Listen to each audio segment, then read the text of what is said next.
সন্তান হচ্ছে প্রতিটা মায়ের মূল্যবান সম্পদ। আর সন্তানের জন্য প্রতিটা মা খাওয়া নাওয়া ভুলে গিয়ে দিনরাত তাদের জন্য অক্লান্ত পরিশ্রম করে যায়। আর আল্লাহর কাছে সবসময় দোয়া প্রার্থনা করে তার সন্তানটার জন্য সবসময় সুস্থ থাকে। আর সন্তানরা যখন হাসে খেলে বের হয় তখন মায়ের সমস্ত কষ্ট পানি হয়ে যায় নিমেষের মধ্যে। আসসালামু আলাইকুম viewers, welcome to my new blog ভিডিওতে। আজকে আমি আমার বাবুকে নিয়ে চলে আসলাম শহরে। তো আজকে আমার বাবুর হচ্ছে টিকা ছিল, তো সেই টিকা দেওয়ার জন্য আমরা রংপুর সিটি কর্পোরেশনে যাচ্ছি। তো সেখানেই আমি আমার বাবুর সবগুলো টিকা দিয়েছি। এখন যাচ্ছি তার নবম মাসে যে টিকাটা দিয়ে থাকে সেই টিকাটা দেওয়ার জন্য। তো সেজন্য আমি আমার মাকে নিয়ে অটোয় করে রওনা দিলাম। তো এখানে দেখতে দেখতে আমরা কাছারি বাজারে চলে আসলাম। আর এটা হচ্ছে জজ কোর্টের সামনটা।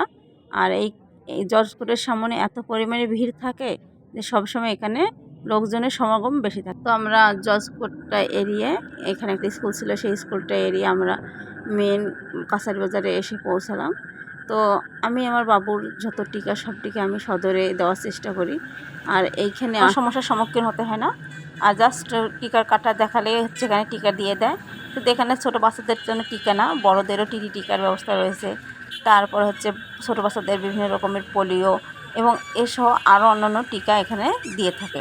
তাছাড়া এখানে ছোটো বাচ্চাদের জন্ম নিবন্ধন, শুধু ছোটো বাচ্চা না, সবার জন্ম নিবন্ধনের কার্ডও এখানে করা হয়।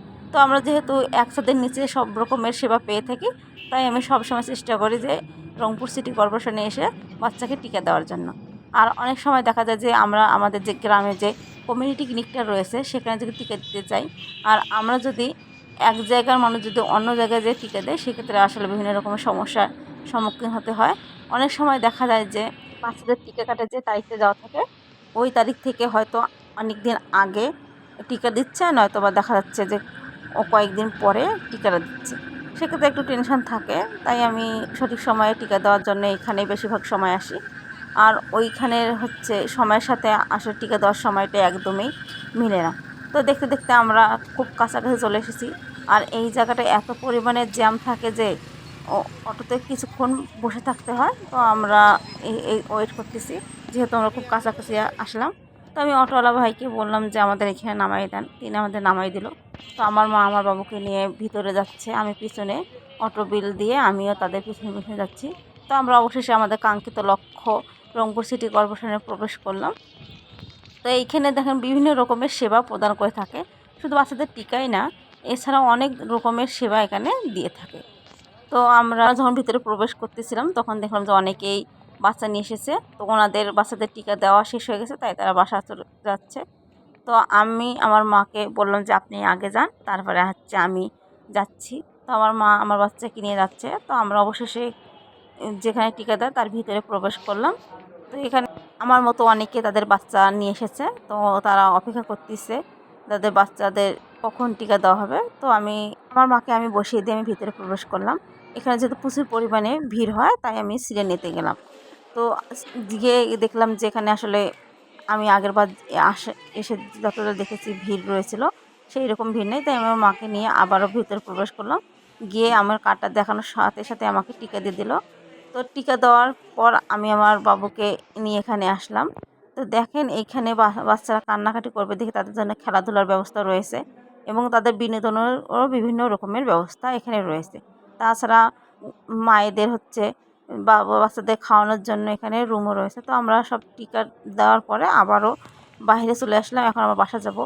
আর একটু মনে মনে চিন্তা হচ্ছিল, যেহেতু আমার বাড়িতে কেউ ছিল না, সব আমার ভাগ্নি স্কুলে গিয়েছিল, আমার হাজব্যান্ডও তার অফিসে চলে গিয়েছিলো। তাই আমি বেশি দেরি না করে আমি হচ্ছে বাসার দিকে রওনা দিলাম।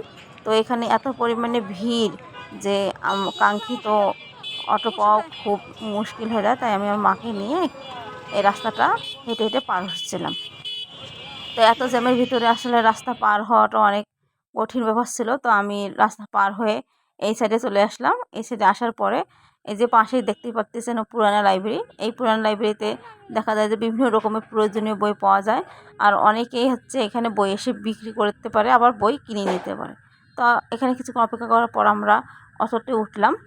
অটোতে ওঠার পরে আমরা বাড়ির দিকে রওনা দিলাম। আমরা যেখানে টিকা দিতে এসেছিলাম এটা হচ্ছে পৌরবাজারে একদম পাশেই।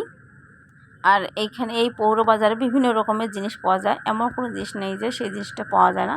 এখানে সব ধরনের দোকানপাট বসে। তো আমরা আমাদের কাজ শেষ করে বাড়ির জন্য রওনা দিলাম। তো আমার এই ব্লগ ভিডিওটা ভালো লাগলে অবশ্যই আমার চ্যানেলটা সাবস্ক্রাইব করে বেল আইকন টিপে পাশে থাকবেন।